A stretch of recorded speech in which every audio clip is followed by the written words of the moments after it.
Hi, this is Jeremy with Fundamental Tennis. I'm super excited about this video because I feel I'm sharing some knowledge about the volley technique that you have never heard before, as I've seen hundreds, maybe thousands of YouTube videos in the past several years, and I've never heard anybody talk about this tip, and it's a very valuable one. What am I talking about? What is the correct grip for the volleys, especially for the forehand volley? Many of you will think that the correct grip on the volleys is Continental. Now, before you turn off the video, hear me out. It's not wrong that it's Continental, but it's not really right. That doesn't make sense, I know, but let me explain. It is a form of Continental, but is not true Continental. It is a weak Continental grip, is the correct grip for most volleys. Now, the Bryan brothers, best team of all time probably, and doubles, they both use a weak Continental grip, as I call it, which means their index knuckle is in between bevels 2 and 3. I'm going to talk more about what exactly the right grip is in this video. Many of you struggle using the Continental grip, and I think it's largely because you're using the wrong Continental grip. As you'll see, I explain almost a dozen reasons why the Continental grip is not the correct grip, but the weak Continental grip is instead the best grip for you in almost every volley situation. So stay tuned also for the end of the video, as I'm going to give you a bonus tip on your forehand volley. Again, if you're struggling using the Continental grip, I'm going to tell you why, and I'm going to show you the correct Continental grip. Let's quickly talk about how to find the correct grip on your volley, and then we're going to talk about why this grip is important to use as opposed to a true Continental grip, and then I will show you the bonus tip at the end of the video. So part one, because there's two parts in finding the correct grip, there's two things you must do to make sure your grip is correct. Number one is we want to have the grip of the racket align instead of straight up and down the palm. We want it at a diagonal like so. And that's why one reason I have these X's here. Now, if you hold the grip like this, where the grip goes just north to south as opposed to diagonally across the palm, holding it like this, see it looks like a hammer, I don't have space between my index finger and my middle finger. If I hold it correctly on the X's, now I naturally get space between my index finger and my middle finger, about a finger width of space. If you don't have space, the issue with this is I have to do a full turn on my forehand volley to align the strings to the target. So your reaction time is going to be much slower. Now, the other problem with not having space between your index finger and your middle finger is it's much more difficult to maneuver the racket and get the strings to point to the target. So you're very limited on the direction of which you can put the ball to, right or left. It's also more difficult to aim the ball higher or lower. So again, it's just a lot more challenging than if you have the trigger finger, or pistol grip as I call it, or I said ice cream cone earlier, I think. You see, this is my trigger finger, my index finger. It's like I'm holding a pistol. It's kind of like I'm holding an ice cream cone. There's a couple visuals or analogies for you, maybe help you find the grip. Now, if I hold it with space here, I only need a tiny bit of a shoulder turn to align my strings to the target. So it's more efficient. Also, there's zero limitations on where you can place the ball on the court, again, because you have space between the fingers. Now, second part of finding the correct grip is you see these X's are also there so you know where bevel 2.5 on the grip should be. And let me tell you how to find bevel 2.5 first. If the frame is pointing up as it is here, we take a look at the grip, try to visualize the grip as a compass. There's 8 sides to the grip, or 8 bevels. Bevel 1 is the top bevel, and bevel 2 is the bevel to the right of the top bevel. This is for if you're right-handed. So this is like northeast on a compass, and the top bevel would be north.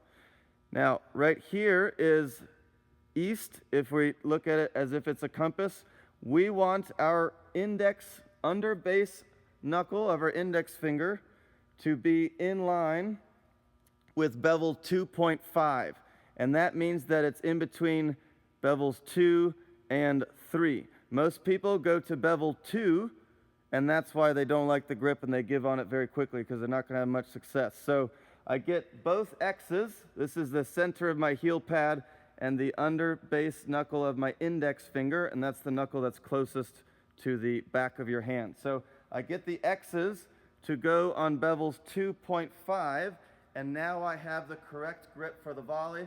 Now I don't have limitations on what I can do with the ball. I can hit the ball soft, I can hit it hard, I can hit it to the left, and I can hit to the right. So ice cream cone, space between the fingers, find bevel 2.5, not bevel 2. There's actually a big difference. That little shift from bevel 2 to 2.5 is so important, so that you don't have any limitations on what you can do with the ball. If you use a true Continental grip, then you have to do a big turn to align the strings to the target. And that just takes too long to do when you're receiving the ball, maybe from a net player if you play doubles or receive a very fast ball. It takes too long to do this. It's much quicker if you have the correct grip to simply do that. So see how this aligns my strings to the target. Now if I turn this much with a Continental grip, look where the strings point. It's very obvious that there's a better option in terms of your reflexes. So you have better reflexes, quicker reflexes when you have this grip, boom, versus this grip.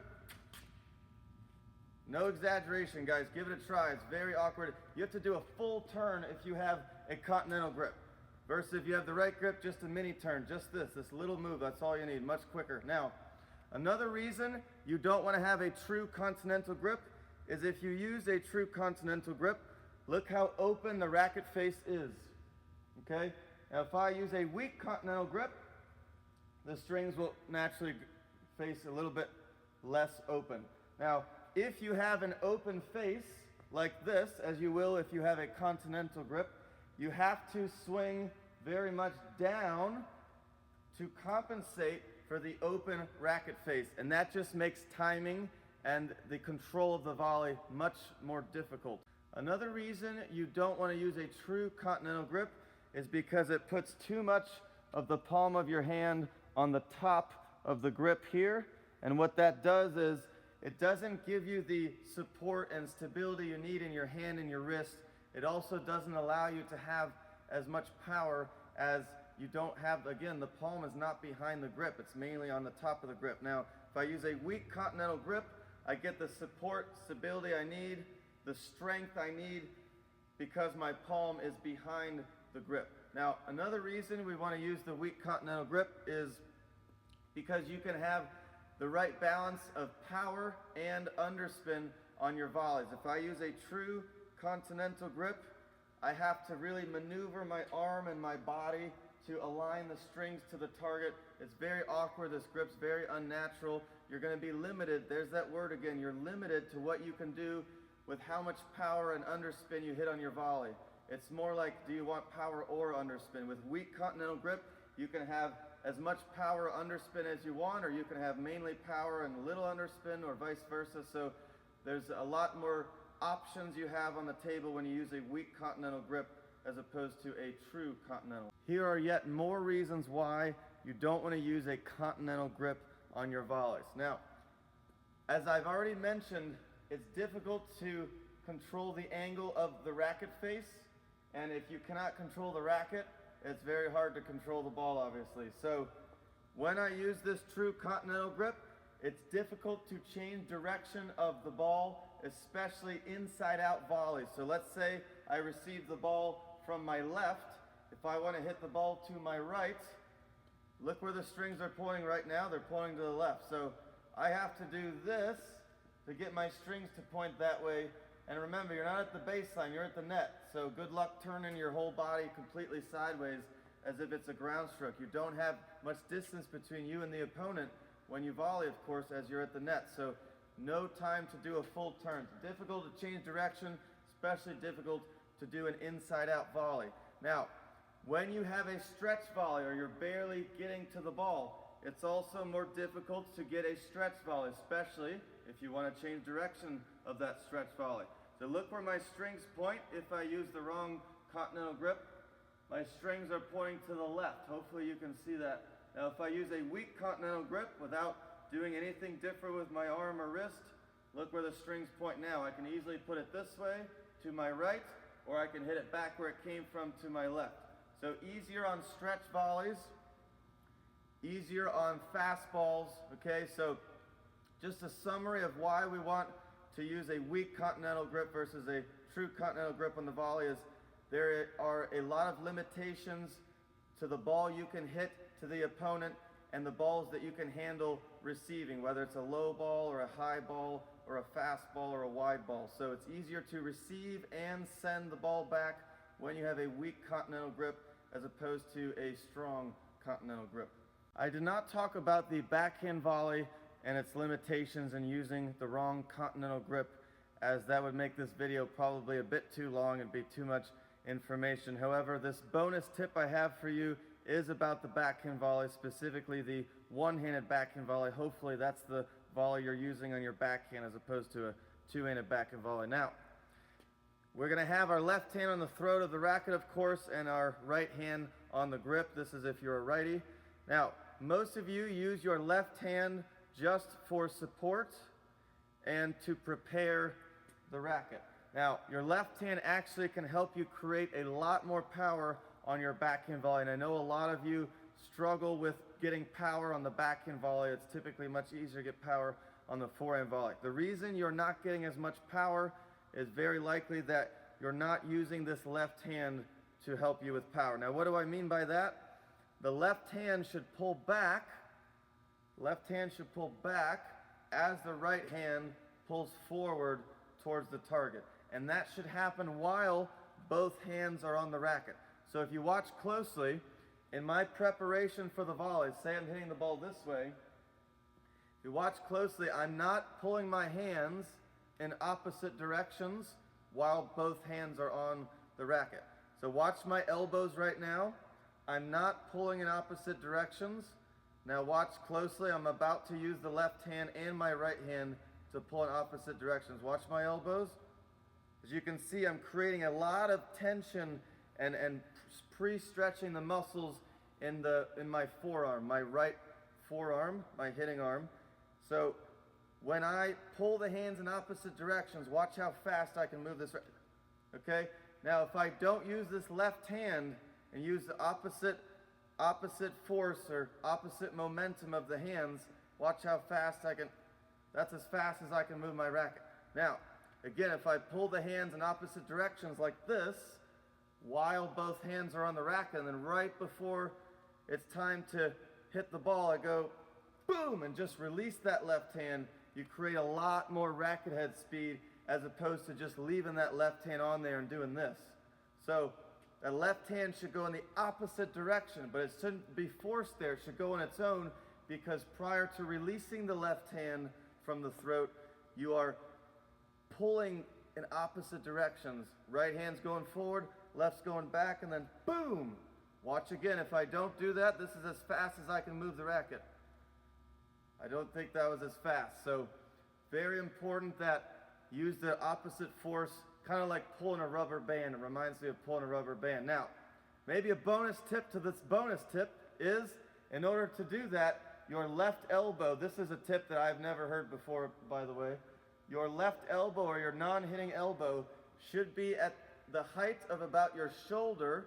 Otherwise, if your elbow is too low, which is very common, the elbow is down here. Now I'm not going to be able to pull. In fact, I'll be pulling this way if I do that. So the elbow being to the height of the shoulder, obviously it won't be as high if it's a low volley. That's important so you can get this pulling effect.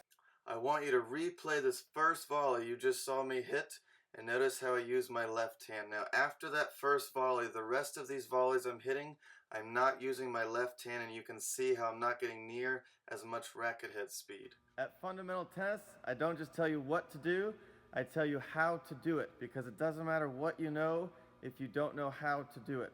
So thank you so much for watching. Please subscribe, give me a like, and tell everybody you know.